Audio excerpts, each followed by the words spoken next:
Buenos días. Es un auténtico placer estar aquí con todos ustedes hoy. En COE, que yo siempre digo, presidente, que venir aquí es como venir a casa. Me lo has oído muchas veces, pero es cierto que es una maravilla estar en la casa de las empresas españolas. Y vamos a hablar de un sector clave en la economía, como es el sector de la distribución. Es por ello que vamos a abordar los desafíos y las oportunidades de la distribución alimentaria como agente de transformación social, analizando su contribución decisiva a la cohesión de los territorios y a la dinamización de las economías locales. Así es que lo vamos a hacer de la mano del Grupo IFA, y para mí la verdad es que es un honor, decía, estar aquí, pero también repetir un año más con el grupo para analizar todos estos asuntos, y también de la mano de KPMG, porque vamos a conocer en detalle el impacto de esta industria, con un estupendo informe que nos van a presentar enseguida. Pero para comenzar tengo el honor de introducir al presidente de COE, Antonio Garamendi. Presidente, sin más dilaciones, te dejo la palabra. Bueno, pues muy buenos días. Bienvenidos a vuestra casa.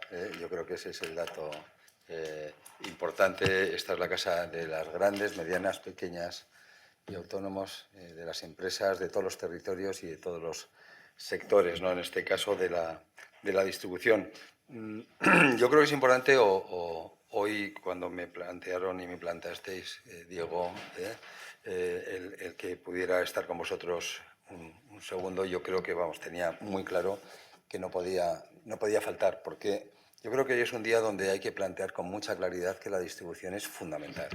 Es fundamental en el país, es fundamental en estos casos en España, y además cuando vienen momentos delicados, como estamos viviendo en estos momentos, todavía es más presente y es más necesaria. Yo siempre pongo en valor, y creo que fue un momento clave, lo que sufrimos con la pandemia, ¿no? Y de cómo, gracias en este caso también a toda la gente del grupo IFA, ya que estamos en IFA, pues realmente la sociedad no tuvo problemas, funcionó a pesar de estar encerrados en casa, y aquello funcionaba porque había empresas que funcionaban. Y en este caso yo creo que el grupo IFA, que es un caso de éxito, porque, nunca mejor dicho, la unión hace la fuerza, y en este caso es evidente que esa es la fórmula de IFA, en este caso de esa unión entre tantos empresarios que realmente consolidan un grupo potentísimo, pues donde se genera un montón de empleo y riqueza y de servicio también, en este caso para toda la sociedad. Como bien sabéis, la distribución es el 13% del PIB nacional. Estamos hablando del 17% del empleo. Yo creo que ese es un dato clave. Y una de las razones por las cuales quiero estar aquí también es porque es también posiblemente uno de los sectores más necesarios, al que más hay que agradecer, y sin embargo muchas veces el más atacado, o muchas veces muy atacado, precisamente, bueno, pues por espacios populistas, por espacios reduccionistas de las cosas, donde lo fácil es decir eso de que alguien se está forrando y que yo soy el pagano, cuando eso no es una realidad. Yo creo que en estos momentos, por eso lo que tenemos, y en este caso desde COE, es que hacer un planteamiento clarísimo y agradecimiento a vuestro sector, a vuestro trabajo, y bien lo sabéis a través también de Asedas, Ignacio, de que recogemos absolutamente todos vuestros mensajes, y que en este caso también, lógicamente, vamos a estar presentes en estos momentos. Mañana tenemos una mesa con el Gobierno, un poco con las medidas que se puedan tomar, en el sentido de ver cómo podemos o se pueden resolver los temas, pero por supuesto con la participación y por supuesto con vuestra opinión. Yo creo que es un tema que es muy importante. Y aparte de la situación actual, evidentemente hay cosas que están encima de la mesa que tenemos que solucionar, y que sin embargo nos estamos encontrando con auténticos problemas para solucionarlos. Y yo creo que uno de los más graves, y lo dejo ahí, es el del absentismo. Y le llamo absentismo, le llamo ausentismo, porque parece mentira que en el Acuerdo Nacional de Convenios, cuando hemos cumplido la parte que nos tocaba, Hay una parte que es el último punto, que hablaba de ese absentismo de la IT, me da igual llamarle como le queramos llamar, y que sin embargo, por el motivo que sea, los sindicatos no quieren entrar a hablar y que exigimos al gobierno que tiene que tomar las medidas, ya que nos está saliendo la broma al Estado 16.000 millones y a las empresas 16.000 millones más. 32.000 millones es bastante más que el presupuesto de defensa de este país, es mucho más que muchos presupuestos de las comunidades autónomas y desde luego yo creo que es mucho dinero para que pudiéramos gestionar mucho mejor o para que incluso cuando se hablan de los salarios, bueno, pues cuando se nos dice la máquina destructora de los salarios, o se nos llama oligarcas, pues yo creo que posiblemente también sería para que pudiera haber más bolsillo, más dinero en el bolsillo de los trabajadores o de los españoles. Bien, yo ahí me quedo porque podríamos tirarnos toda la mañana con las reivindicaciones que tenemos. Simplemente trasladaros que en esta casa, que es vuestra casa, vamos a seguir trabajando con independencia, con sentido de Estado, que es querer a nuestro país y decir las cosas que pensamos, y con lealtad institucional, que es algo que estamos echando bastante de menos en estos momentos en nuestro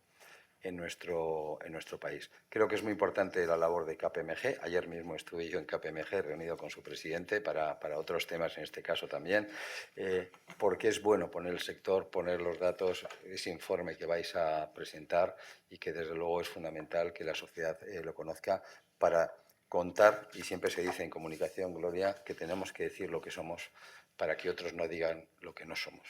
Por tanto, gracias, me vais a permitir, me encantaría quedarme, pero me toca ir no voy a decir a la guerra, pero vamos, me toca ir a pelear un poco por ahí y os deseo lo mejor. Insisto, es fundamental ir a vuestros centros cada día, esos centros cercanos, a esas tiendas de cercanía, en la gran mayoría, que realmente son los que nos dan vida, no solo a los ciudadanos, sino también a las ciudades, que sin vosotros realmente esto no pasaría. Así que muchísimas gracias, de verdad. Gracias.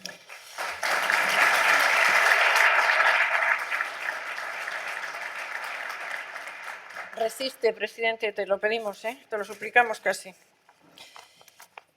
Bueno, distribución esencial, nos ha dicho el presidente Garamendi, más en momentos delicados. Y me ha gustado que ha puesto en valor al grupo IFA, a KPMG y a SEDAS. Con todos ellos vamos a tener ahora opiniones, pero primero nos adentramos en los datos, que era lo que habíamos prometido. Así es que para ello vamos a contar con Jerusalén Hernández, que es socia, y ya te invito a que subas, de Sostenibilidad y Buen Gobierno de KPMG España, quien nos va a presentar estos hallazgos en el informe de este año. Ya lo hizo también el año pasado, es una cita que tenemos con mucho gusto y además de acompañarte siempre. Jerusalén es socia del área de sostenibilidad y buen gobierno de KPMG en España, como os decía, y cuenta con más de 18 años de experiencia como consultora en aquello que se vino a llamar los intangibles, ¿verdad? Especialmente sostenibilidad y reputación corporativa, dos elementos que actualmente condicionan el éxito y el valor de las compañías. Además, eres docente en diferentes universidades y escuelas de negocios y formadora acreditada de certificación EFAS Certified ESG Analyst en la certificación CESGA. Jerusalén, tienes la palabra. Gracias. Muchas gracias, Gloria. Gracias. Gracias al Grupo IFA por confiar en nosotros un año más. Ahora, tal vez.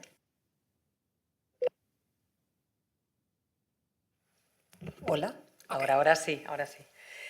Bueno, gracias al Grupo IFA por confiar en KPMG un año más para realizar este estudio que hemos preparado y que vamos a presentar esta mañana con datos sobre el impacto que el Grupo IFA ha tenido en el año 2024 sobre la economía española, sobre la economía y sobre la sociedad. Vamos a abarcar una serie de indicadores diversos, distintos, que nos permitan tener una mejor visión sobre lo que supone Grupo IFA y los socios de Grupo IFA en el desarrollo económico, social, en la contribución fiscal y también en la vertebración de los territorios. Así que vamos a empezar. Comienzo con unos matices cualitativos al inicio. para contextualizar algunos de los datos que vamos a ver y el valor que tienen esos datos respecto de las dinámicas que ven ustedes en su pantalla. En primer lugar, Grupo IFA tiene muy claro que el modelo que trabajan los socios y la propia IFA contribuye a la integración europea, contribuye a avanzar en los objetivos de las estrategias alimentarias de Europa, también es un generador de tracción en la producción agrícola y contribuye a la independencia, en este caso estratégica, a la autonomía o a la soberanía alimentaria, ¿no?, que es el foco de su actividad. Pero ahora que estamos hablando tanto de independencia estratégica o de autonomía o de soberanía estratégica, tengamos en cuenta que el modelo en concreto que Grupo IFA tiene o extiende con sus socios es un modelo que contribuye tremendamente a este objetivo de soberanía. Es claramente un eslabón que permite la resiliencia, la resistencia, la ampliación de las cadenas de distribución, ¿no?, y de las cadenas de suministro en un sector tremendamente relevante, como antes también se hacía mención. Contribuye a fortalecer el mercado doméstico desde todos los ángulos que podamos ver. Luego veremos algunos datos concretos sobre vertebración del territorio, sobre presencia específica de algunos sectores productivos muy cercanos, muy próximos, como son los alimentos frescos y algunas otras cuestiones, que le permite también ser un agente protagonista en las actividades que se realizan no solo en las grandes ciudades, sino en las pequeñas ciudades y en el entorno rural, que es tan importante también en nuestro país. Quiero empezar con algunos datos, una pequeña ensalada que ven ustedes aquí, donde vamos a resumir información económica, información sobre el empleo, también alguna información adicional que le da un poco más de color a estos datos. La metodología que se ha utilizado para la elaboración de estos datos, especialmente económicos y de empleo, es la metodología Input-Output, las matrices inversas de Leontief, de Vasily Leontief, una metodología estándar utilizada en todo el mundo, basada en las tablas últimas recientes del INE en España, ¿no? Y con ello podemos ver que el impacto económico que se ha generado a través del Grupo IFA es de 11.222 millones de euros si lo conceptualizamos en valor añadido bruto durante el año 2024 y 27.651 millones si lo contextualizamos en valor de la producción, que, como ustedes saben, incluye también todos los costes y los gastos de los consumos intermedios. Este valor de la producción equivale al 16% del total de valor de la producción de alimentos y bebidas en España, y el importe del valor añadido bruto equivale al 0,7% del PIB. Pero fíjense ustedes en los datos de empleo. Si miramos el empleo directo, indirecto e inducido que ha movilizado, que ha generado Grupo IFA en el año 2024, estamos hablando de más de 257.000 personas que han mantenido su empleo, que han podido realizar sus actividades profesionales alrededor del Grupo IFA. Esto supone el 54% del empleo en el sector de distribución organizada de alimentación y un dato muy significativo. De cada empleado directo del Grupo IFA, la actividad que se genera es capaz de mover un empleo más en la economía. Es 1,9 el efecto tractor en el empleo que tiene el Grupo IFA, en un momento que, como ustedes bien saben, el empleo es una de las principales preocupaciones de nuestra sociedad. Pero no es un empleo cualquiera, es un empleo estable, 93% de esos empleos cuentan con contratos indefinidos y además acabamos de celebrar el Día de la Mujer el fin de semana, pues es interesante también ver los datos de diversidad. 17,7 puntos porcentuales más en mujeres en plantilla, con un 64%, pero además el 40% de los puestos de responsabilidad en el Grupo IFA ya están ocupados por mujeres. Si vemos además otros datos, el impacto del territorio del Grupo IFA es tremendo desde todos los ángulos que lo podamos mirar. Son 41 millones de personas las que tienen cerca algún establecimiento de algún socio del Grupo IFA.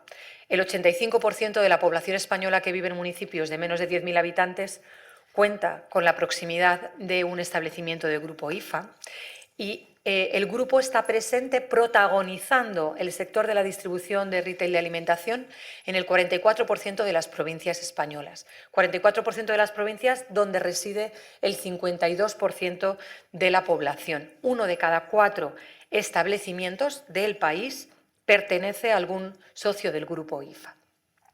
Y además es un modelo, el del grupo IFA, que está apalancado también en la sostenibilidad.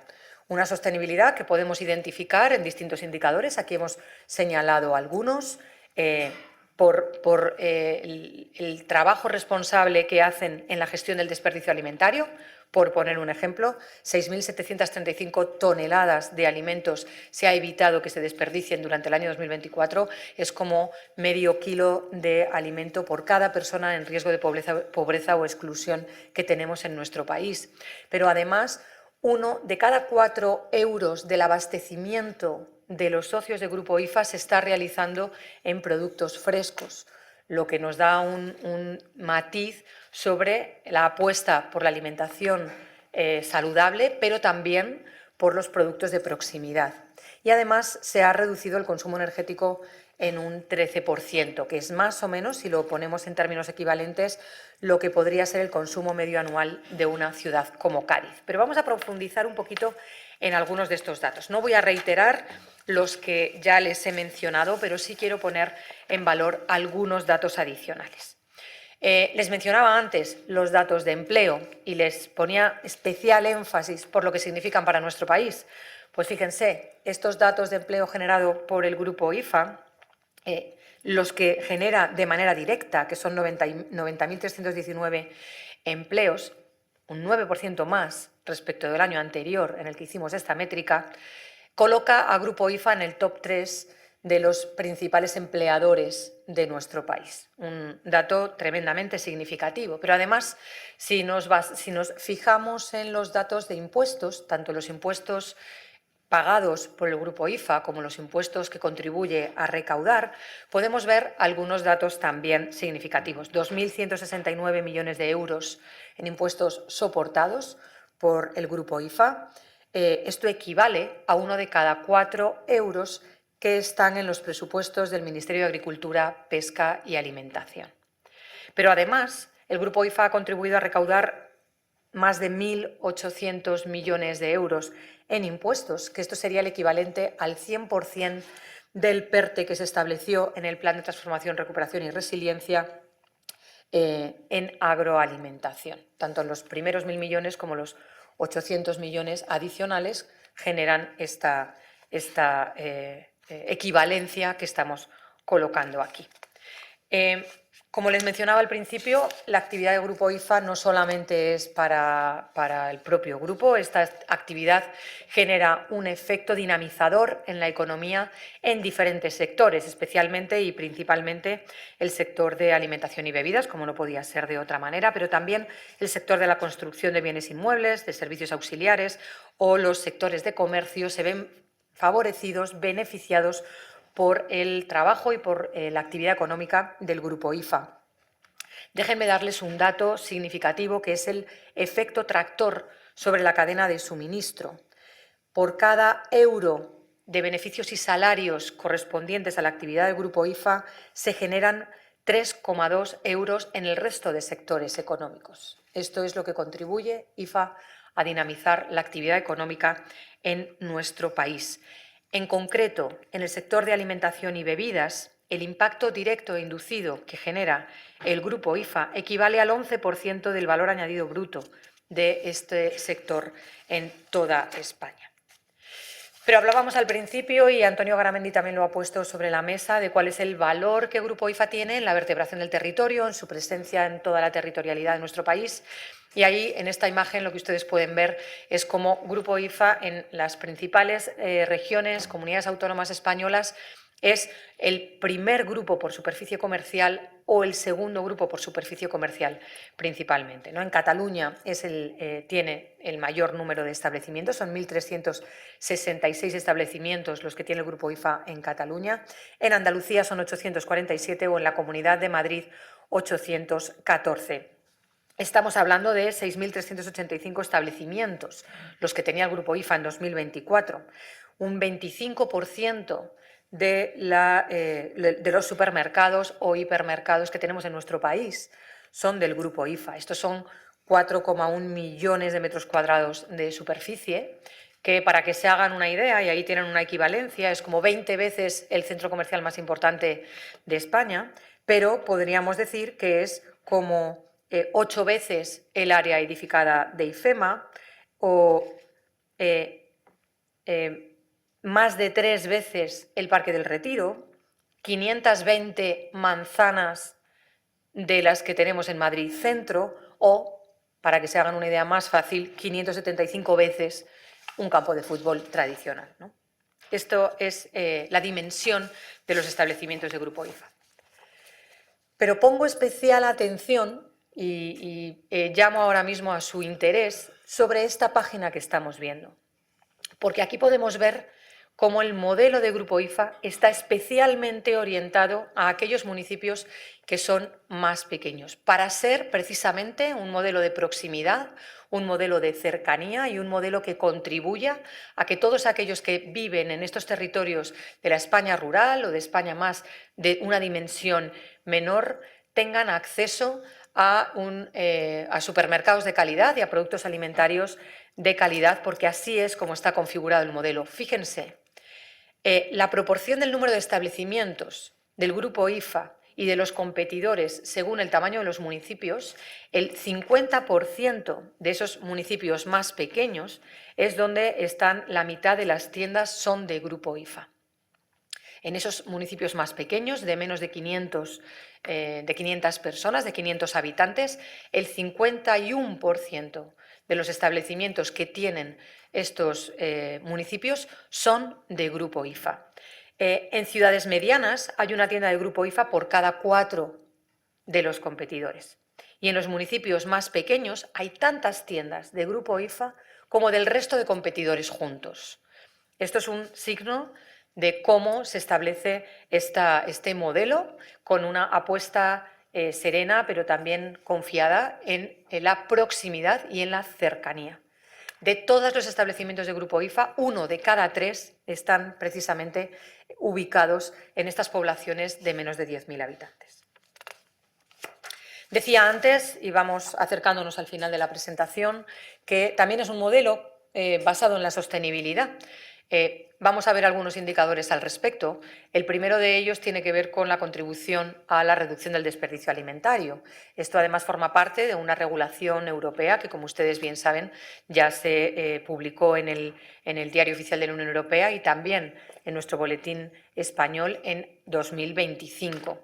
Fueron 6.735 toneladas, como mencionaba antes, las que se contribuyeron a reducir en desperdicio alimentario. Es el equivalente a 20 millones de euros aproximadamente, para que se hagan una idea, de las cuales 5.170 fueron donadas al tercer sector con fines sociales. Estas donaciones son el equivalente a 2,5 veces el objetivo que tenía la gran recogida de alimentos del Banco de Alimentos en 2024. Pero además, como mencionaba antes, la apuesta por la alimentación saludable, por una alimentación saludable que además contribuye de manera evidente al desarrollo social, es la apuesta por el producto fresco. Antes lo mencionaba, permítanme que lo repita, 1 de cada 4 euros que se gastan en el abastecimiento por parte de los socios de Grupo IFA se destina a los alimentos frescos, lo que contribuye de manera sustancial a apoyar a los productores locales y a un tejido productivo tremendamente relevante de nuestro país, muy apalancado a la tierra, muy apalancado también a nuestra tierra, con productos de denominación de origen, con productos protegidos geográficamente, alimentación saludable y además, como decía, que contribuye a la reducción de emisiones de gases de efecto invernadero. Y termino con esta página que ustedes ven aquí, que nos permite ver algunos indicadores adicionales.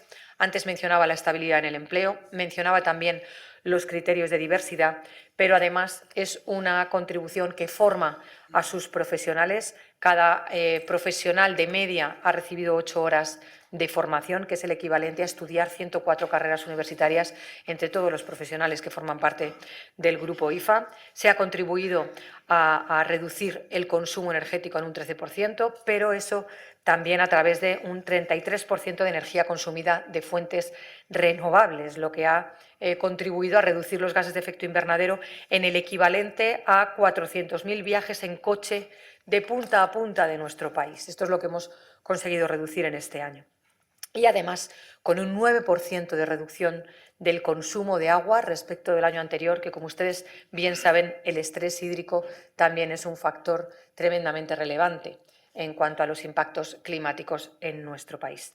Así que, Gloria, hasta aquí los datos que tú solicitabas. Estos son algunos de los datos de la contribución del Grupo IFA, los que hemos conseguido consensuar. Saben que el Grupo IFA es muy amplio, tiene muchos socios y estos son algunos de los datos de impacto de todos ellos. ¿Cuánto tiempo y te ha llevado a hacerlo y qué muestreo? Porque te conoces el grupo, lo haces todos los años, además lo haces con mucho gusto, pero qué trabajo, ¿no? Es que es como mucho detalle. Es mucho detalle, pero como decía Antonio en su intervención, lo que tú no cuentes lo van a contar por ti. Así que también agradecemos a los socios del grupo la colaboración que tienen con nosotros todos los años, después de una gran resaca de trabajo en sus propios informes de sostenibilidad, que es duro y difícil, lo sabemos. Después llega KPMG a pedirles más información para poder hacer este tipo de informes, pero que sabemos también que es importante, ¿no?, que tanto la sociedad como los agentes públicos y todo el sector privado conozcan este impacto tan significativo. Además les pones muy bonitos, porque yo he tomado notas, que sabes que es una deformación profesional, pero has destacado, oye, 11.222 millones de euros que generan el grupo IFA y los asociados, es para apuntar. Me gusta que luego vamos a hablar de esto, del efecto dinamizador, ¿no?, en los diferentes sectores, pero sobre todo la capilaridad y el liderazgo en cercanía y en proximidad. O sea que... Es un rasgo identitario sí, del grupo que sí que creo que la sociedad debe conocer. Lo importante que es vertebrar territorios. Colaboran con gusto contigo, entonces, porque queda fantástico todo. Bueno, si quedara mal también lo diríamos. En este caso es verdad que además es un esfuerzo genuino que tiene resultados. Pues mira qué bien. Bueno, muchísimas gracias. Vamos a darle un aplauso. Jerusalén. A ti, gracias. Socia de Sostenibilidad y Buen Gobierno de KPMG España. Muchas gracias. Bueno, eso, acabamos de escuchar una imagen muy clara, ¿no?, de este papel crucial. Y vamos, después de ver esto, vamos a ver en el contexto en el que nos encontramos, vamos a analizar contexto, cómo se puede incluso implementar acciones más allá que bueno, pues fortalezcan incluso este impacto, y para eso vamos a responder algunas preguntas con una mesa que ya voy a convocar. Es una mesa que, si queréis, me vais acompañando y voy a decir que llamaré a 4 personas, aunque de momento solamente tengo a 3. Esto es el directo. Miren, el directo funciona de la siguiente manera. O no funcionan los micrófonos o no funcionan los invitados. En este caso, como están funcionando los micrófonos, ustedes mismos se dan cuenta que tenía que pasar algo. Pero aquí no pasa nada. Entonces, bueno, les voy a decir que la mesa es Crecer con Impacto, que es lo que nos convoca aquí, el papel del empleo en la economía española, y para abordarlo, pues estoy llamando, como les decía, no voy a llamar a Rosa Santos hasta que nos venga, y sí voy a hacerlo con este suspenso, este suspense que estoy haciendo. Estoy ordenando aquí mis notas. María Romero, socia directora de AFI, la voy a llamar. A Ignacio García Magarzo, director general de ASEDAS, que ya antes había dicho que por aquí iba la cosa. Y, por supuesto, a Diego Maus, que es el director general de IFA. Les invito, por favor, a que suban a acompañarme. Mientras les voy a dar unas breves notas biográficas, aunque hoy en día ya tenemos toda la información al alcance, pero siempre me gusta poner en valor, sobre todo por poner en valor a las personas que tenemos, ¿no? María Romero es, como también sabéis, socia directora de AFI, licenciada en Economía, premio extraordinario, bienvenida, bienvenidos todos.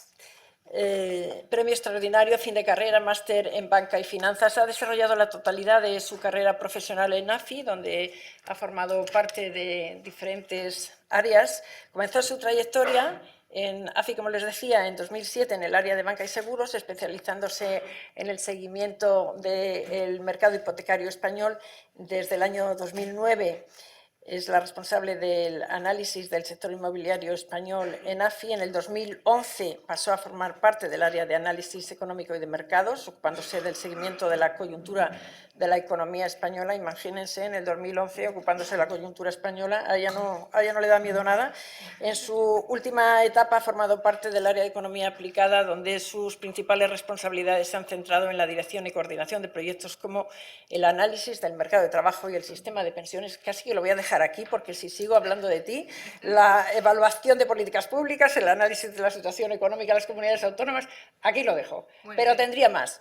Bueno, Ignacio García Magarzo, director general de ASEDAS, la Asociación Española de Distribuidores, Autoservicios y Supermercados. Es licenciado en Derecho por la Universidad Autónoma de Madrid y miembro del Cuerpo Superior de Administradores Civiles del Estado. Es vicepresidente de Eurocommerce, se incorporó a ASEDAS en el año 2003 y desde entonces ha seguido de cerca las grandes transformaciones del sector de la distribución alimentaria. Es autor de numerosos artículos y coautor de publicaciones, de referencias sobre distribución comercial. Ha sido profesor de la EOI, una casa que también yo quiero mucho, la Escuela de Organización Industrial, y del Centro de Estudios del ICEX. Y conmigo también tengo el honor de repetir y de que me llame, porque aquí una sabe quién es el jefe a la hora de que una esté en este sitio, así es que le he dejado para el final, pero no porque no tenga méritos. Diego Maus Lizarraturri, ¿lo he dicho bien? Perfecto. Es que esto hay que ensayarlo. Es un ejecutivo con más de 25 años de experiencia en finanzas y desarrollo corporativo. Desde el 1 de enero de 2025 asumió el cargo de director general del grupo IFA, tras haber sido clave en la consolidación del grupo como director corporativo y financiero. Es licenciado en Ciencias Económicas y Empresariales por CUNEF, Universidad, y formado con el programa de alta dirección de empresas en el IES Business School. Cuenta con muchísima experiencia en el mercado de valores, en multinacionales y en compañías de mediana capitalización. Y no quiero pensar que en la COE hemos tenido un cataclismo, porque a quien estábamos esperando, que la voy a presentar ya, aunque no la tengamos, porque supongo que como no hay cataclismo la tendremos en nada, a Rosa Santos, directora de Relaciones Laborales de la COE, exactamente del Departamento de Empleo, Diversidad y Protección Social. Y ella ha pilotado además negociaciones sobre la reforma laboral, pensiones, ERTES, teletrabajo, acumula mucha experiencia. Cuando la tengamos sigo presentándola, pero en todo caso es una mesa, como ven, muy completa para tener todos los puntos de vista de las temáticas que queremos debatir. ¿Qué queremos abordar? Pues miren, lo hemos dividido en 3 bloques, ¿no? Básicamente. Uno, pues el empleo como motor de crecimiento, que será el primer bloque con el que vamos a comenzar. El segundo, pues vamos a dar el contexto del sector dentro de la economía. Y luego, claro, imprescindible, la geopolítica. O sea, en el contexto del mundo en el que nos encontramos, que tampoco sabemos, eso sí que son cataclismos, o sea que, a ver si a la hora en que lo abordemos no ha sucedido nada diferente a la hora en la que estamos. Empezamos con ese primer bloque que, como les decía, Queremos abordar el empleo como motor de crecimiento. La distribución alimentaria actúa, como ustedes lo saben mejor que nadie, como verdadero sector de tractor, un sector tractor que tira de, lo comentaba Jerusalén, de otros tantos, ¿no? Lo hemos visto en este informe con mucho detalle. No solo sostiene la actividad a lo largo de toda la cadena, sino que genera un efecto multiplicador en el conjunto de la economía. Sin embargo, el sector vive una transformación constante. También lo conocen ustedes, la digitalización, la eficiencia logística, la sostenibilidad, donde el consumidor exige equilibrio entre el precio y la calidad. En este contexto, el factor decisivo son las personas. El debate ya no es cuánto empleo creamos, ¿no?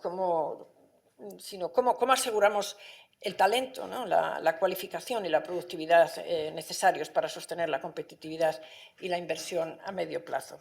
Es justo aquí, bueno, tú sabes que yo soy una profesional del directo y has dicho la voy a poner a prueba, a ver si ella está en su tensión o la tiene más baja. Te voy a hacer una confesión.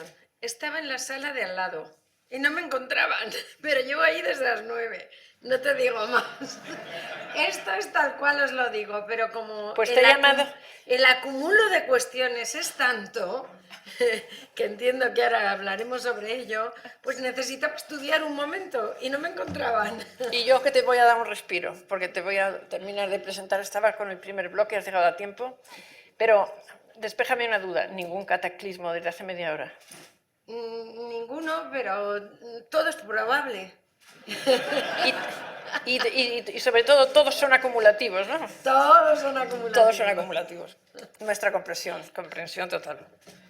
Bueno, estaba diciendo que las personas, estaba situando el tema en las personas, que nos importa mucho.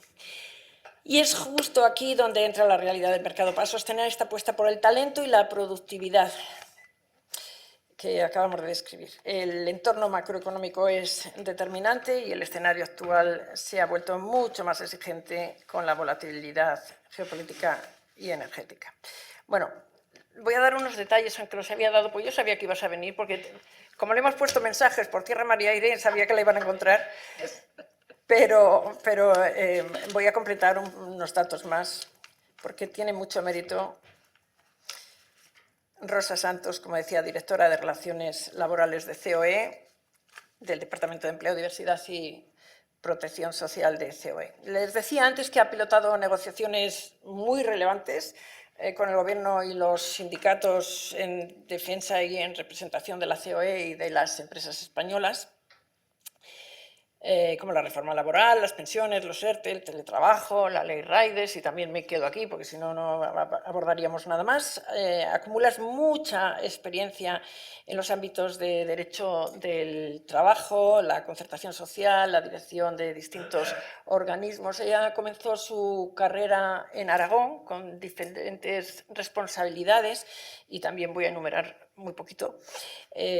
Por ejemplo, allí comenzó pues, siendo directora general de Trabajo del Gobierno de Aragón, secretaria general de la Confederación de Empresarios, directora del Servicio de Mediación y Arbitraje, profesora universitaria de Derecho del Trabajo y Seguridad Social, magistrada suplente en la jurisdicción de lo social en Zaragoza y bueno, es consejera de los principales organismos laborales del Estado, del Consejo Económico Social, del Instituto Superior de Estudios Empresariales y como les he dicho a todos los ponentes me quedo aquí porque es interminable. Son unos señores todos maravillosos para hablarnos de esto que vamos a hablar, empleo como motor de crecimiento. Yo empezaría por ti, María, si te parece, María Romero, porque desde la perspectiva de AFI, que es como quiero empezar, ¿cómo condiciona esta presión de la que venimos hablando, ¿no? Sobre la capacidad del sector para seguir siendo ese refugio de empleo que sois, ¿no? Es decir, mirando más allá de la coyuntura incluso,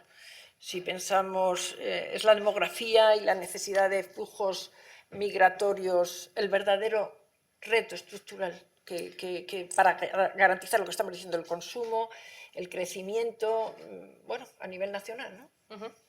Bueno, pues gracias Gloria por la pregunta, gracias en primer lugar a Grupo IFA por invitarme y muchas gracias por compartir con ustedes un ratito esta esta mañana, ¿no? Tan frenética como decía Rosa, a la que nos estamos acostumbrando en los últimos días, ¿no? Yo diría dos cosas, ¿no? La primera de ellas, que atendiendo a la primera pregunta, Gloria, ¿no? El sector de la distribución es un sector pues que en momentos complejos como el que se encara, ¿no? en esta situación, ¿no? con motivo de la guerra, ¿no? Estados Unidos, Israel, Irán, ¿no? y lo que está sucediendo, ¿no? en Oriente Próximo, en contextos como estos, ¿no? este sector es bastante resiliente, ¿no? y yo diría que mantiene y absorbe, incluso en momentos de shocks negativos, un volumen de empleo relevante, ¿no? Y yo quiero atender un poco también, como todos somos empresarios, ¿no? a la demanda, ¿no? Resiste y además uno de los motivos por los que resiste es porque su demanda también es muy resiliente, ¿no? Al final el sector y Grupo IFA, ¿no? en particular distribuye alimentos, ¿no? y muchos de ellos son considerados productos básicos, ¿no? Oye, incluso aunque las cosas se pongan mal, todos seguimos comiendo, bebiendo, consumiendo, y eso digamos que otorga una cierta estabilidad que hace que este sector, insisto, sea muy resiliente y absorba y atraiga incluso empleo en momentos complejos, ¿no? Y yo quiero resaltar sobre todo esto en un momento como en el actual, ¿no? en el cual, bueno, pues no sabemos todavía qué es lo que va a pasar, pero quizá este sector encare, ¿no? esta situación con más optimismo, pero eso no quita para que este contexto le exija también, ante esos entornos pues, de alta volatilidad, de incertidumbre, pues que tenga que gestionar pues costes, entre ellos me voy a ceñir sobre todo al energético, que es el que reacciona de forma más rápida en eventos o shocks tan negativos como los que nos estamos sufriendo en estos momentos, directa e indirectamente, porque al final para mantener la actividad encendemos la luz y la luz al final indirectamente viene afectada por el precio de muchas de estas materias primas energéticas, pero los transportes también y la logística está muy condicionada por lo que sucede en estos momentos, ¿no? No solo en Oriente Próximo, sino en lo que transita, ¿no? por el estrecho de Hormuz, cuyos productos también se pueden ver comprometidos, y luego, bueno, pues todo ese riesgo, ¿no? de subida de costes laborales que podría llegar a producirse, esos efectos de segunda ronda que solemos decir los economistas, si esto se enquista, porque al final la clave de todo ello es la intensidad del conflicto y la duración del mismo, y sobre todo en este segundo caso yo insisto en que hay bastante incertidumbre sobre cuánto puede durar. Y luego aludiendo ya al más largo plazo, ¿no? y pensando en una velocidad de crucero,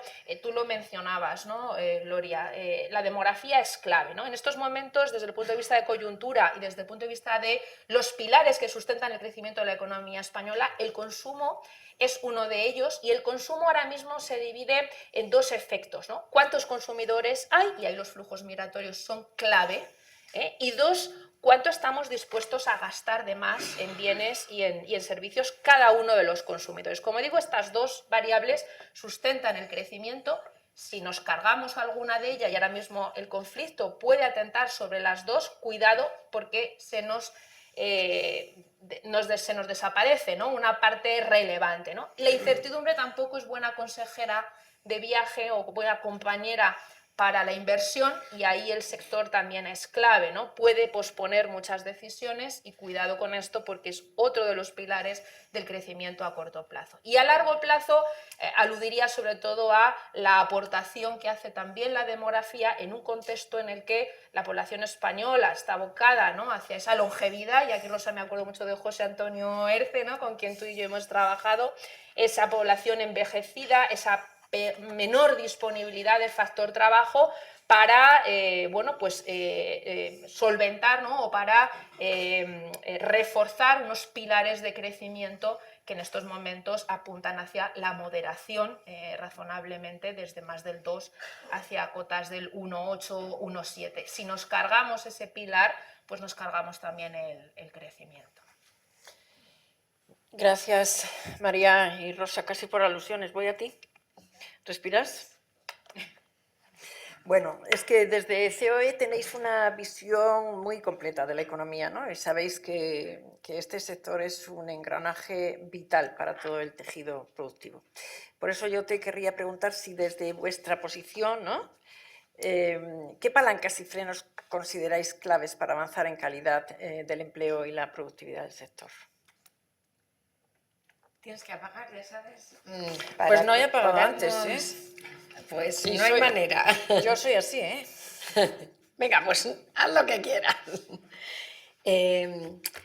Bueno, primero buenos días. Es un honor para mí estar hoy aquí acompañando al Grupo IFA y desde luego compartir con esta mesa nuestras reflexiones. Me vais a perdonar, estoy sorprendidísima con lo sucedido. Veo entre el público muchísimas caras de amigos y de gente muy conocida que sé que me aprecian y todos sabéis que estamos pues a la vez con el registro horario, el estatuto del becario, la transposición de la directiva de salarios mínimos con la compensación y absorción, que es una bomba de relojería, el cambio de los parámetros de la compensación y absorción que se pretende por parte del gobierno, la democracia en la empresa, en fin, está el acúmulo que en un contexto que puede efectivamente no es el que tenemos en este momento, pero puede derivar en una situación similar a la que ya tuvimos con la guerra de Ucrania, pues necesitaba estudiar un momento. Bueno, y me he encerrado en la puerta de al lado, oye, y no he querido decir en qué sala estaba, pero por primera vez me resulta algo insólito, porque si ha habido una persona monitorizada, no en los últimos días, María, en los últimos años he sido yo, por los medios de comunicación, por lo interno, por lo externo, cada negociación teníamos a todos los medios en la puerta y los tenemos monitorizando cada reunión. Y oye, ¿cómo he conseguido yo que dentro de la casa no se me encontrara en una hora? Estoy fascinada, perdonadme, estoy fascinada. Bueno, voy a responder, Gloria, a lo que me preguntas, pidiéndoos disculpas por esta demora que la verdad que ha sido no deseada. Mirad, el empleo. Bueno, creo que estamos ante uno de los sectores más importantes en creación de empleo y además con algunas características que sé que luego contarás tú mucho mejor que yo, pero verdaderamente interesantes en términos de diversidad etaria, de igualdad, de trabajo estable, en fin. Todos los que estáis aquí sabéis que hemos hecho un esfuerzo desde esta casa enorme por mejorar la calidad en el empleo. Y eso se ha conseguido a través de algunas reformas que han sido verdaderamente frustrantes en su origen. Y yo quiero apelar exclusivamente, por ejemplo, a la reforma laboral.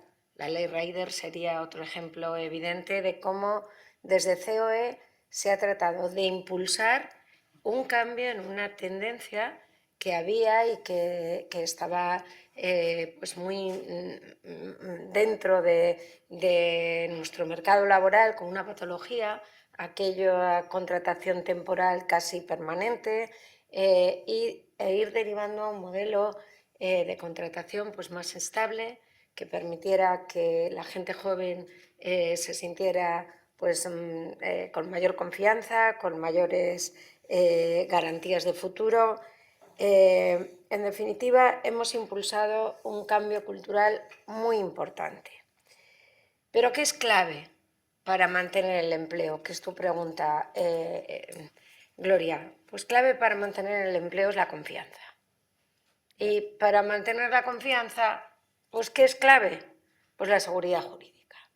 ¿Y qué nos está pasando? Pues nos está pasando que desde finales del año 2022 aproximadamente, que es cuando termina la vigilancia, lo voy a decir así, de Europa sobre los hitos del plan de recuperación y resiliencia con los que siempre venía bastante bastantes fondos muy importantes, y cuando hablo de estos hitos hablo de la reforma laboral y de las otras reformas estructurales que hemos abordado desde COE y con los sindicatos y con el gobierno, pues hemos tenido más de 400 impactos normativos que afectan al mercado laboral.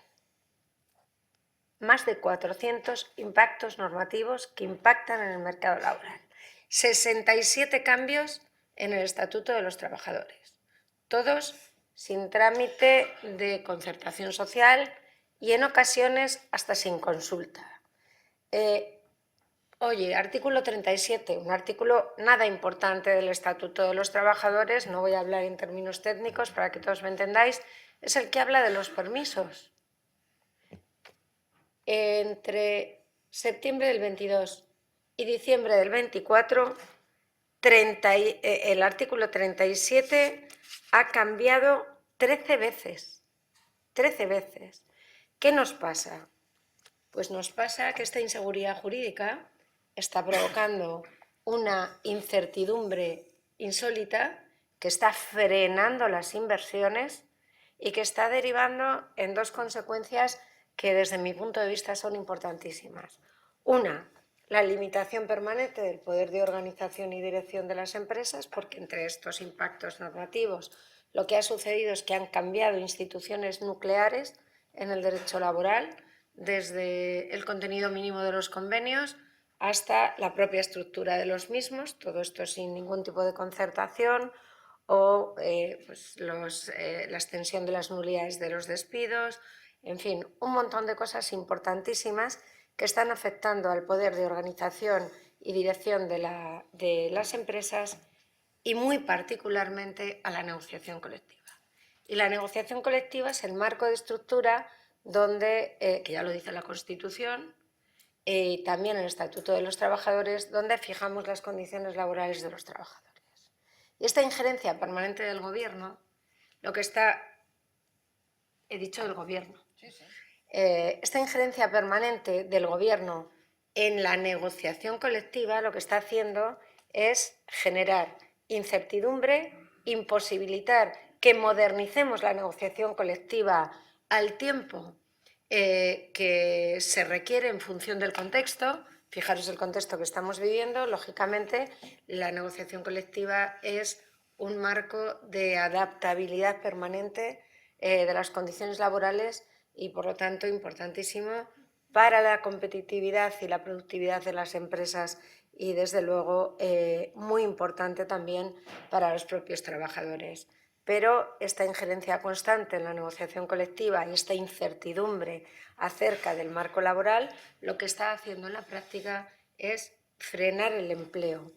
Hablando de productividad, que tú decías también, hablabas en tu introducción del empleo, ¿cómo, por lo tanto, garantizamos la creación de empleo? Pues muy fácil, con seguridad jurídica, con confianza, que estamos frenando. El Gobierno, con tanto anuncio y tanto cambio normativo, lo que está haciendo es frenar los proyectos de expansión. Y vosotros en vuestro ámbito, en el ámbito de la distribución, Ignacio, muchos de vosotros me habéis contado cómo estáis paralizando, cómo se están paralizando pues esos proyectos expansivos justamente por la incertidumbre jurídica.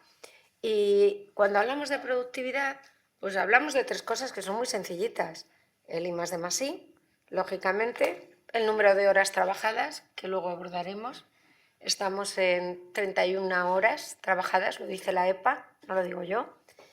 Esto es que unos trabajan 50 y otros no trabajan nunca. Esto es en la práctica así. Luego lo vamos a... Creo que tendré oportunidad de hablar de ello. Pero estamos en 31 horas trabajadas de promedio, muy por debajo de las 37,5 que se pretendían, y luego la formación continua. La formación continua a lo largo de la vida es clave, y mientras se han producido estos 400 impactos normativos, el Gobierno no se ha ocupado de modificar la ley de formación en el trabajo, sí se ha hecho un cambio muy importante, estructural, en la formación profesional y muy concretamente en la formación dual, pero lo que necesitamos para garantizar la empleabilidad, para garantizar que mucha gente no se quede fuera, este sector es ejemplar también pues, en la convivencia de varias generaciones en las empresas, entonces la digitalización, la IA, en fin, todos estos elementos que estáis introduciendo de manera verdaderamente elogiable, lo cierto es que pueden dejar fuera del mercado laboral a mucha gente y esa formación continua es imprescindible y pese a tanto impacto normativo, pues el Gobierno no se ha ocupado de modificar una ley tan importante como la Ley 30 de formación para el trabajo, que garantizaría o debe garantizar esa formación permanente de las personas para estar al día de todas estas disrupciones o cambios que son verdaderamente trascendentales. Gracias, Rosa. No sé cómo resumir esto. O sea, Pues resumen es sencillamente en que en el Gobierno está haciendo muchas cosas, pero no las que tiene que hacer. No es- En términos de empleo. es un buen titular, pero es que 400 impactos normativos y 67 cambios en el Estatuto de los Trabajadores creo que está bien también como resumen, ¿no? Y te has encerrado en una sala mientras no te encierres en el manicomio, porque, claro, directora de Relaciones Laborales en la COE, con estas injerencias y este panorama, realmente te felicitamos. Bueno, yo, el peor trabajo es el de la moderadora, porque me dicen que tengo que acabar a -4 y me quedan 2 bloques. Entonces, vamos a alargar un poquito, pero les voy a decir a los señores que he dejado a las amigas que hablar un poquito más, pero ustedes ya nos vamos comprimiendo. Entonces, Diego, Ignacio, Diego, a ver, vamos a recoger el testigo que nos dejaba, ¿no? Este análisis. A ver, vuestra realidad en el grupo IFA es una evidencia muy concreta, que es la fortaleza del sector y este impacto directo en las personas que decíamos, ¿no? Entonces, además tengo aquí un dato que me dice que el grupo IFA se sitúa en el top 3 de mayores empleadores, sí, que es lo que también antes destacaba Jerusalén, empleadores privados de España, con la apuesta clara por el empleo estable, la formación y la plantilla diversa, ¿sí? Bueno, además con esta capilaridad territorial que hemos hablado y bueno, pues dando empleo muy estratégico. Con estas credenciales que tenéis, Diego, si tuvieras que hacer una radiografía de IFA como empleador, ¿qué balance hacéis de vuestra contribución al bienestar social?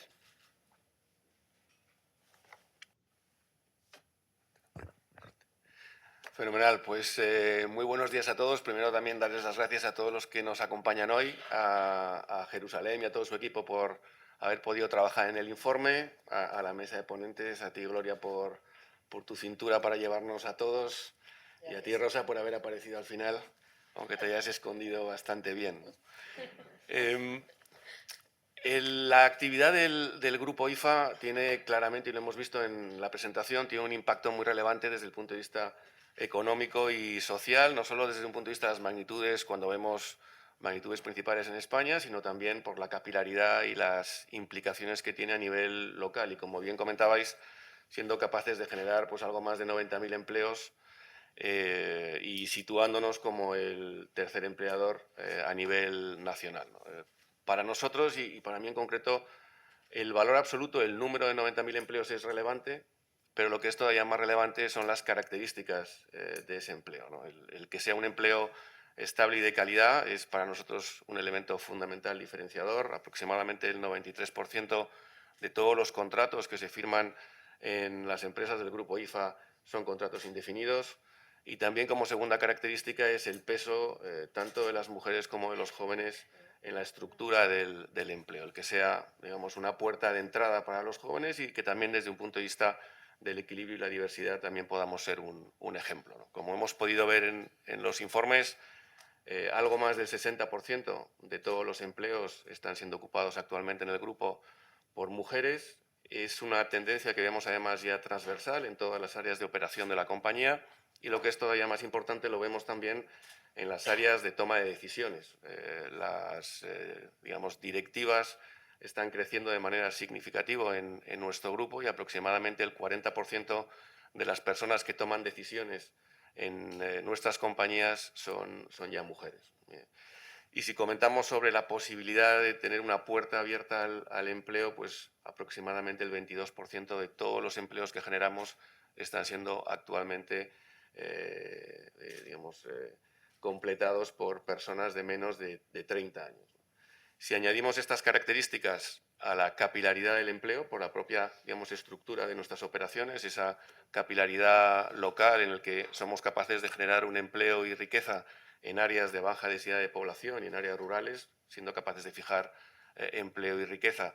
Y tenemos también en cuenta el valor que creamos en los diferentes asociados con diferentes estructuras de negocio, podemos entender mejor cuál es el impacto real que tiene el grupo desde el punto de vista de la generación de riqueza y empleo, no solo a nivel nacional, sino también a nivel local en sus diferentes áreas de influencia.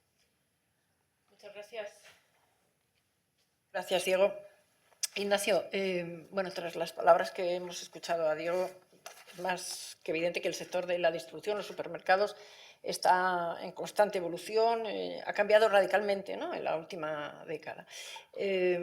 Hoy hablamos, de hecho, de logística avanzada, de sostenibilidad, de nuevos hábitos de consumo. Ante esto, yo te preguntaría, ¿cómo se está transformando el perfil profesional, el perfil de quienes trabajan en la distribución? Si estamos ante un empleo cada vez más cualificado y técnico también, ¿no?, para dar respuesta a este consumidor que, como decíamos al principio, pues es cada vez más exigente, ¿no?, vamos a llamarlo así. Muchísimas gracias, Gloria. Es un placer y una alegría muy grande que nos moderes. Gracias a todos por estar aquí, gracias a COE y al Grupo IFA por hacer este esfuerzo de compartir con la sociedad la realidad de nuestro sector, que bueno, siempre nos quejamos de que no es suficientemente conocido y que tiene un problema de falta de consideración social, que tiene que ver con esto de por lo que me estás preguntando. Los datos yo creo que justifican que todos desde el sector hablemos de la importancia del empleo en el sector. Aquí está Felipe Medina, el secretario general técnico de Asedas, en la sala, que nos ha enseñado el número de que trabajan tantas personas vendiendo alimentos como las que trabajan produciendo alimentos en nuestro país. Es una imagen muy gráfica. Todos queremos que los agricultores estén bien y les vaya bien, porque somos un país gran productor de alimentos, pero para eso hace falta personas como las de las empresas de IFA y el resto de empresas de distribución alimentaria para que lo pongan a disposición de los consumidores. En un contexto de incertidumbre, como ha destacado María, de dificultades desde el punto de vista de la regulación y de la certidumbre, como ha dicho Rosa, nosotros miramos hacia adentro, miramos hacia el sector y ¿qué vemos? Pues un sector que está cambiando para adaptarse a las nuevas necesidades, como tú has dicho, de personas cada vez más formadas. Hace unos años, en 2022, nos reunimos los responsables de recursos humanos de las empresas de Asedas y dijimos, ¿qué nos pasa? ¿Por qué tenemos vacantes? ¿Por qué no hay personas que quieren trabajar en nuestro sector? Y es verdad, y las tenemos, y hay una contradicción porque somos un país que todavía tiene un paro elevado, pero sin embargo cuesta encontrar personas para trabajar en un sector tan exigente como el nuestro. ¿Por qué? En primer lugar, por esa falta de consideración social que ya he mencionado, y gracias de nuevo a IFA por hacer eventos como este para explicar de verdad lo que hay detrás de ese sector y esas empresas. Y luego nos falta formación, lo ha mencionado también Rosa. No hay una formación profesional adaptada y adecuada a las necesidades del sector. Es un círculo vicioso. Cuando se hace un esfuerzo para que exista esa oferta formativa, pues hay pocas personas que la eligen y entonces las administraciones dicen que para eso no merece la pena. Es una pescadilla que se muerde de la cola, pero es muy evidente que un sector que es uno de los primeros empleadores de la economía española, como ha dicho Diego, no tiene una formación profesional realmente adaptada. Hay mucha formación sobre marketing o sobre fabricación de alimentos, pero sobre esta ciencia de la distribución alimentaria hay poca formación. Y bueno, yo creo que entre todos tenemos que hacer ese esfuerzo. Y tú mencionas quizá la clave, que es cómo han cambiado los puestos de trabajo, el empleo en el sector, que además de tener hoy una estabilidad que no tenían antes y hacerlos más atractivos, se sigue trabajando mucho, con horarios muy exigentes, con un nivel de compromiso muy importante, porque aquí la logística es muy eficiente, todo va muy deprisa y hace falta estar ahí. Pero yo creo que lo que hace falta es explicar, como tú has dicho, que hoy en día hay mucho empleo capacitado tecnológicamente y lo va a haber cada vez más en el futuro. Cada vez hay más tecnología adaptada. El gran cambio que ha supuesto la sociedad de la información y online, por llamarlo de alguna manera genérica, en nuestro sector, se está notando mucho.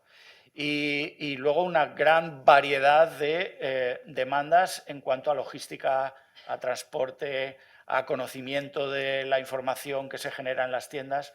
Todo eso ha mejorado y ha cambiado mucho, pero todavía tenemos que hacer un esfuerzo para que así se perciba por parte de la sociedad. Muchas gracias, Ignacio. Muchas gracias. Entramos ya directamente en el bloque 2. Sí que ahora ya les voy a pedir respuestas muy concisas.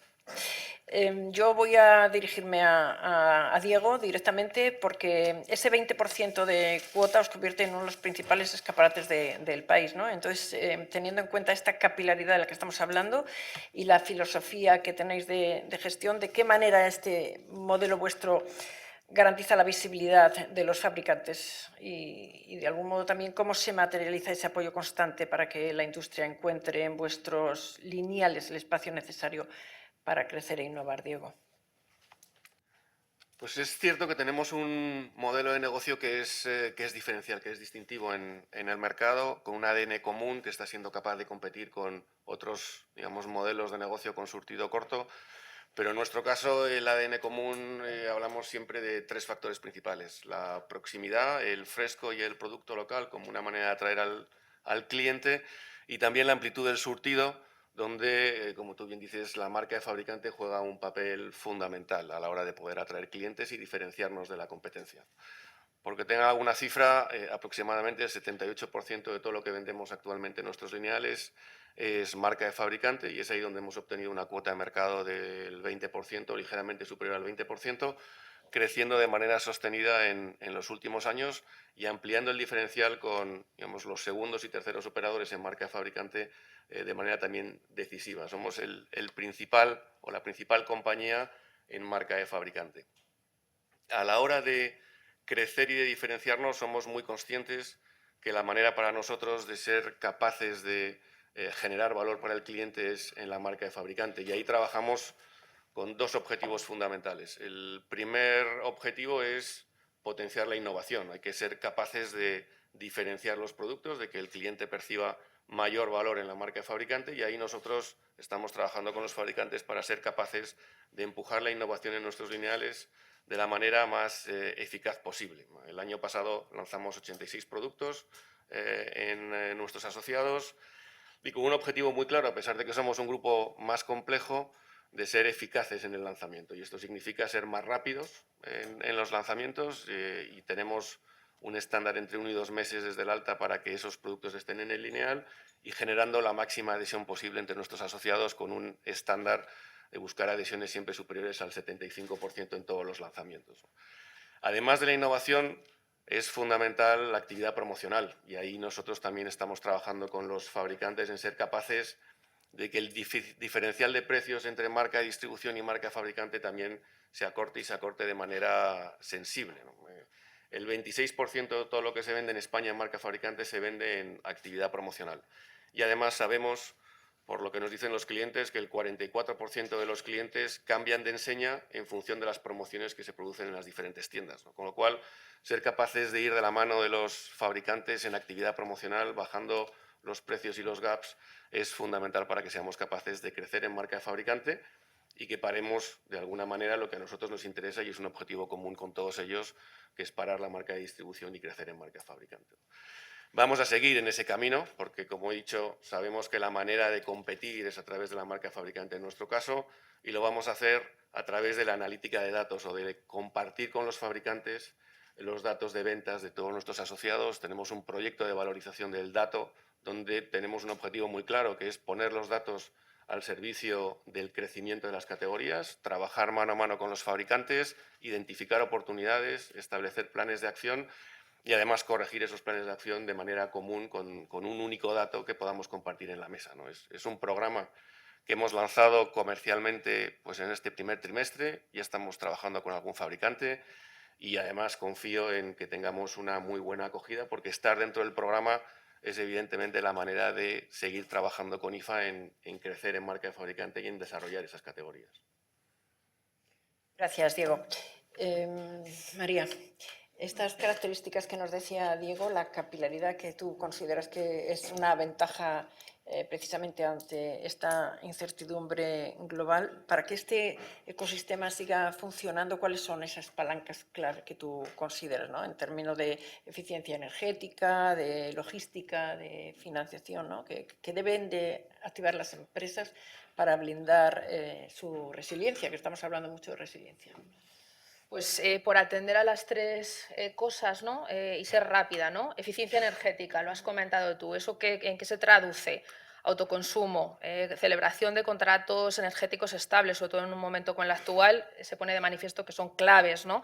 En logística, comentábamos antes, ¿no? Se ha insistido mucho a lo largo de la sesión, esa capilaridad es una fortaleza, pero también puede ser una debilidad en un contexto como el actual porque hay que cubrir esa última milla, ¿no? Yo no renunciaría, ¿no? a esa capilaridad territorial porque la cercanía al consumidor, a tu demanda en momentos como estos, puede fortalecer mucho más tu posición competitiva, ¿no? Y luego la otra clave, la pregunta del millón que nos hacen mucho, ¿no? A nosotros, a AFI en estos momentos, es qué va a pasar con la política monetaria, porque claro, para cumplir con todo eso hay que seguir invirtiendo, ¿eh? Y las empresas deben seguir apostando por seguir creciendo, ¿no? Precisamente en un momento como el actual, si el BCE sube los tipos, ¿qué va a pasar? Nosotros no pensamos en estos momentos que haya elementos suficientes encima de la mesa para subir tipos de interés. Si se produce, el mercado ahora mismo está descontando un cuarto de punto para junio, puede entorpecer la inversión, ¿no? Y en un contexto con la incertidumbre como el actual, como decía yo antes, puede también afectarle negativamente. No se deje de apostar por ello porque eso fortalecerá las ventajas competitivas a medio y a largo plazo. Gracias. Rosa, al comienzo el presidente Garamendi ha hablado del coste del absentismo, que es este coste silencioso, porque aquí en la mesa estamos hablando de resiliencia, de eficiencia, pero tenemos este tema que está impactando enormemente, ¿no?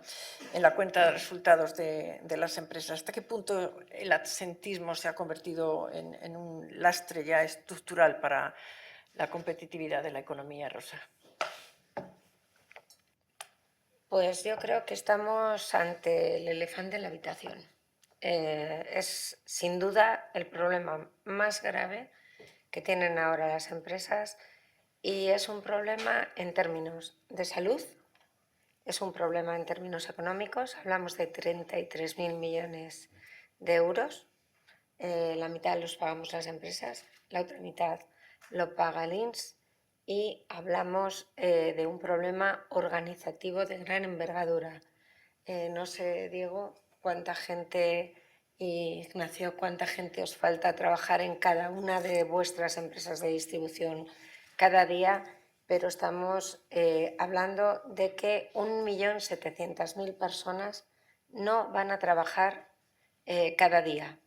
Y de ese 1.700.000 personas, aproximadamente 1.400.000 no van a trabajar por razones de IT, por contingencias comunes. Esta es la realidad. Esto nos lleva, aquí tienes tu titular, si lo quieres, Sí, sí. si lo quieres, Lo quiero.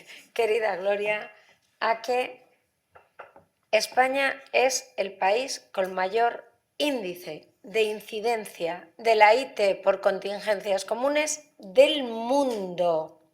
Y lo he dicho bien, del mundo. Tener en cuenta que Europa tiene un índice de incidencia de la contingencia común muy superior al del resto del mundo, pero estamos aproximadamente en índice de incidencia en un 4,6 superior al que tienen el resto de los países. Y esto los lunes y los viernes, sobre todo. Y esto muy concentrado en los lunes y en los viernes, efectivamente. ¿Qué problema, dónde están las razones? Pues por ser muy rápida, porque nos estás pidiendo brevedad, tenemos un problema de falta de recursos sanitarios, que es evidente, que está impactando directamente en las bajas, pero también en su duración. Tenemos un problema de falta de coordinación del sistema. Unos dan las bajas y otros las pagan, y esa descoordinación entre los dos sistemas lo que está produciendo pues es un fallo importantísimo. Y luego algunos aceleradores importantes. Hablabas de los lunes y los viernes, pues un acelerador importante son los llamados repetidores, que el INS ya los llama hiperfrecuentadores, que son personas que a lo largo del año pues cogen un montón de bajas por distintas patologías. Y estos nosotros los tenemos identificados en un 7%, que cogen el 50% de las bajas. Estamos hablando de 9.200.000 bajas aproximadamente en el año 2025, y estaríamos hablando, por lo tanto, de que el 7% cogen 4,5 millones de bajas al año. La IREF lo ha cuantificado en el 25%, nos da igual, el problema sigue siendo igual de grave en el caso de estos repetidores, porque es muy sencillito. Nosotros le decimos al INS, oye, lo tienes fácil, nosotros no tenemos los DNIs, pero vosotros sí. Excluid de estos repetidores a las personas que tienen, desgraciadamente, enfermedades graves y muy graves, o incluso crónicas. Faltaría más. Lo prioritario es que la gente se cure, pero el resto, pues obviamente, oye, empezar los controles al mes de la baja.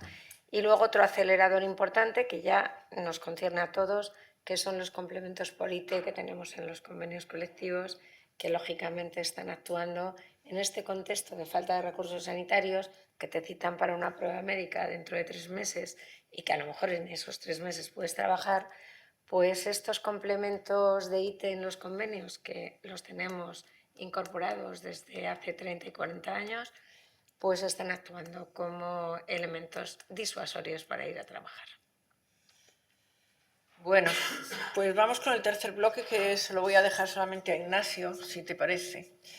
Y ante este bonito panorama tenemos el otro bonito panorama también, que decíamos antes, geopolítico. Vosotros estáis navegando en crisis con toda la resiliencia que estamos diciendo, ¿no?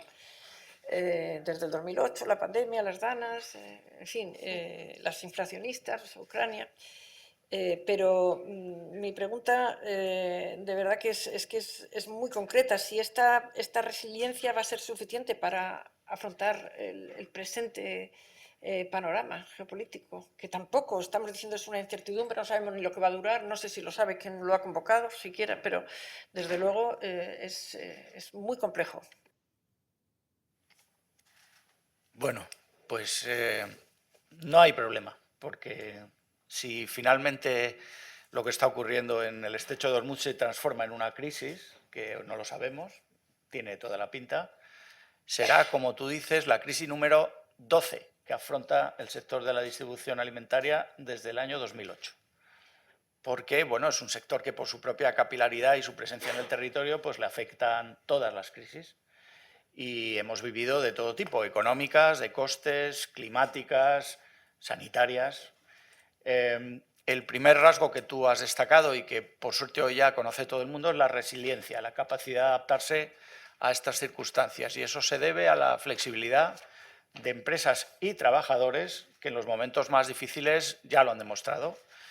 Y eso es parte de lo que yo decía al principio, de que necesitamos más reconocimiento y consideración social, porque este sector ya lo ha demostrado. Y bueno, en relación con los precios, los costes y todo esto que preocupa a todo el mundo y estos días vuelve, claro, tenemos que recordar lo que ya hemos vivido. Hemos vivido muchas circunstancias. Siempre decimos que este sector, esta distribución alimentaria, las empresas del grupo IFA, entre ellas, son las que han mantenido los precios de la alimentación en España absolutamente estables durante los últimos 20 años, hasta el año 2021, con algunos picos y algunas pequeñas modificaciones, y que desde entonces se han enfrentado a circunstancias completamente inéditas, como las crisis de materias primas o las crisis de energía, como hemos vivido sobre todo en 21-24.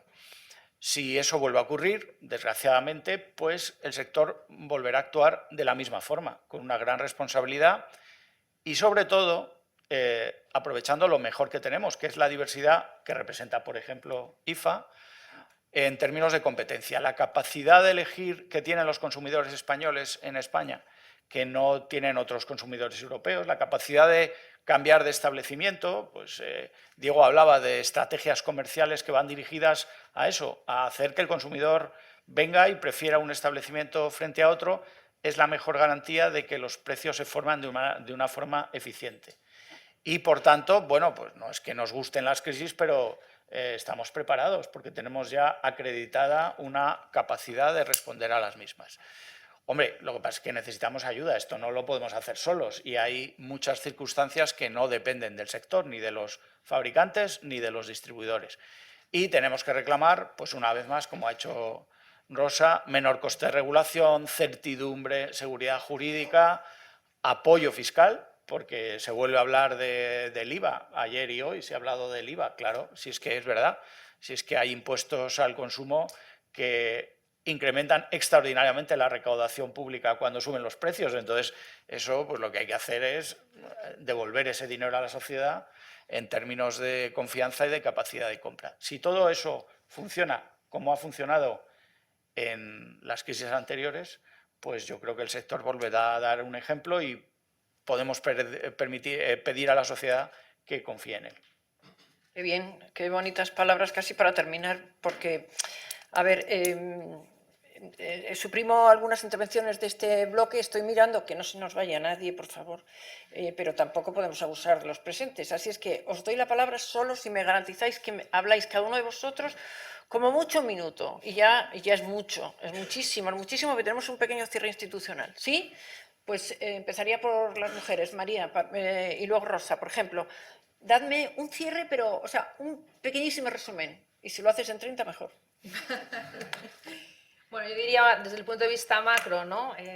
España no es ajena a este shock, me voy a centrar justo en lo de Oriente Próximo, ¿no? Porque todos estamos preocupados, pero ese entorno exige al final ser más eficiente y seguir velando por esa productividad, y eso es invertir, ya sé que el entorno no es propicio, pero hay que mantener esas ventajas competitivas. Y la resiliencia se solidifica así, ¿no? Ante ese tipo de shocks, ¿no? Con lo cual, invertir hoy, seguir invirtiendo para ser sostenibles mañana. Gracias, Rosa. Pues retomando las palabras de Ignacio, yo creo que en estos años las empresas españolas han demostrado tener, una capacidad de resiliencia y de adaptación enormes. Tenemos que ser prudentes, no estamos todavía en un momento verdaderamente preocupante, ya estamos teniendo algún problema, por ejemplo, la repatriación de algunos de los trabajadores pertenecientes a empresas que están allí en el Golfo. Estamos teniendo algún problema con la traída de suministros que afectaría especialmente al sector, muy concretamente los fertilizantes. Hay otros, aluminio, queroseno y tal, pero los fertilizantes afectarían mucho al sector primario y, por lo tanto, y el incremento de los precios todavía no es tan preocupante como para pensar si afectará a la cadena logística y, por lo tanto, efectivamente nos tenemos que centrar en hacer un análisis continuo de la evolución de esta crisis para la que, como bien ha dicho Ignacio, yo creo que estaremos preparados como nos ha pasado en las anteriores. Gracias, Rosa. Ignacio, casi hiciste tú el resumen antes, ¿sí? ¿Nos dices algo o ya...? Sí, bueno, iba a cerrar ya con Diego, pero es que iba a cerrar con él, puesto que empecé con todos vosotros y le dejé el último. Diego. Ignacio, que declinas, ¿no? Y Ignacio declina porque ya nos lo ha hecho y es generoso con el tiempo. Fenomenal. Pues por mi parte, simplemente como idea final, en IFA tenemos un modelo de negocio que yo creo que hemos demostrado que es un modelo de negocio de éxito, capaz de competir con compañías más grandes, tanto nacionales como internacionales. Estamos convencidos que vamos a poder seguir creciendo y que lo haremos de la mano de nuestros aliados, de las marcas, de los fabricantes, porque somos, digamos, la principal plataforma para poder colocar sus productos en el mercado y de esta manera que podamos consolidar el impacto económico y social que hemos podido ver esta mañana y que es tan relevante tanto a nivel local como a lo largo de toda la cadena de valor del sector agroalimentario. Muchas gracias, ojalá que así sea. Seguro que vamos a trabajar todos para esto. Bueno, pues ya si queréis podéis ocupar los asientos porque voy a dar paso a la persona que nos va a cerrar. Teníamos para concluir este acto convocada y nos había confirmado la ministra de Inclusión, Seguridad Social y Migraciones y portavoz del Gobierno de España, Ilma Sainz, pero el control al Gobierno se lo ha impedido y tenemos al flamante director de Digitalización e Innovación, Comercio e Infraestructuras de COE, César Maurín, para darnos estas palabras de cierre, al que aplaudimos, además de aplaudir a los miembros de la mesa que en este momento bajan.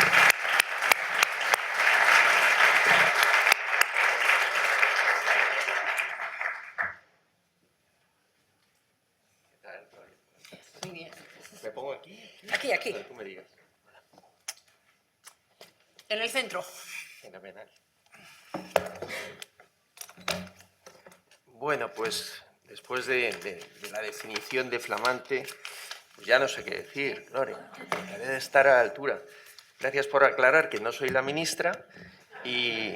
Pero que eres muy flamante. Bueno, o sea, pues muchas gracias. Que aquí no hay faltas. Aquí hay Yo creo que presencias. la flamante es la que ha llevado el acto, que eres tú.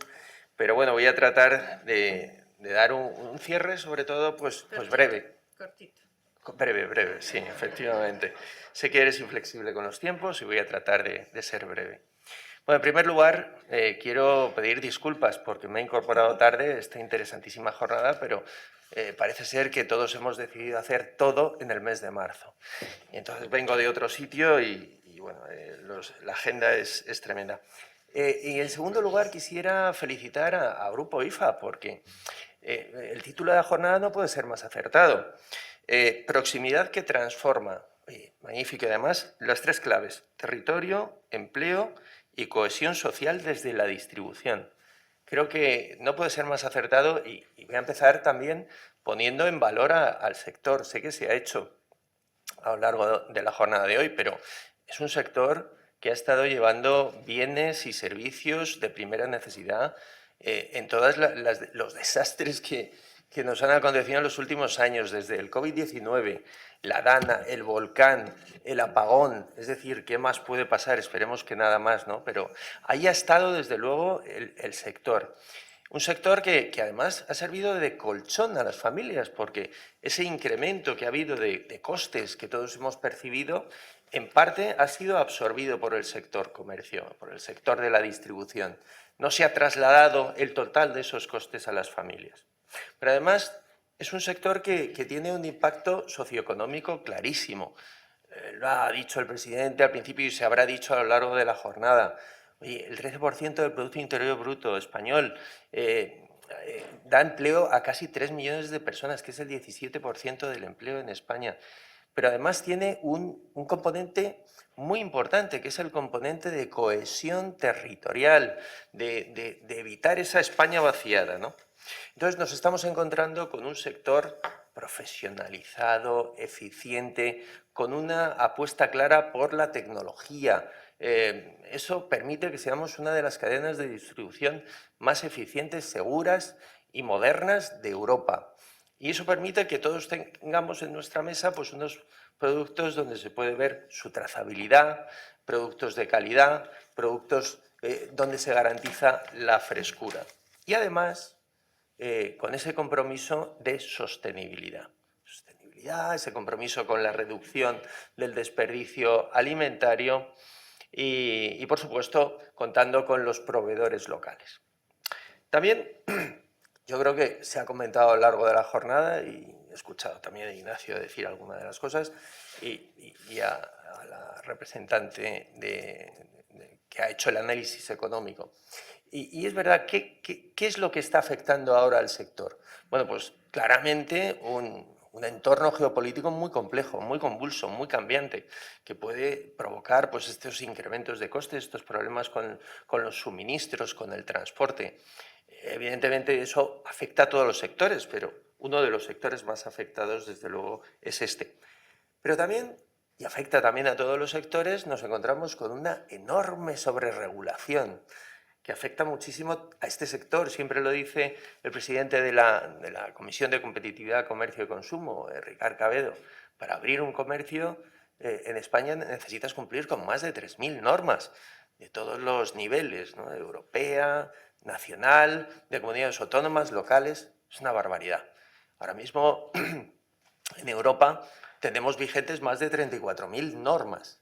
Pero es que el año pasado de Europa nos han llegado ni más ni menos que 453 normas. Tengo que mirar el dato para no equivocarme porque se ha producido un incremento con respecto al año anterior que fueron 444.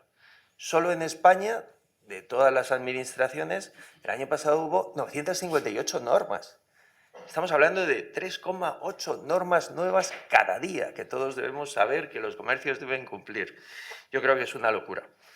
El comercio se enfrenta también a otros retos, como el relevo generacional, ese pequeño comercio. Estamos teniendo unos problemas muy serios con este aspecto, sobre todo en esas localidades pues, de menor tamaño. El absentismo, no voy a hablar de absentismo teniendo aquí a la mayor experta del tema, que es Rosa, mi compañera Rosa, que además se habrá hablado con profusión, pero que supone un serio problema para el comercio.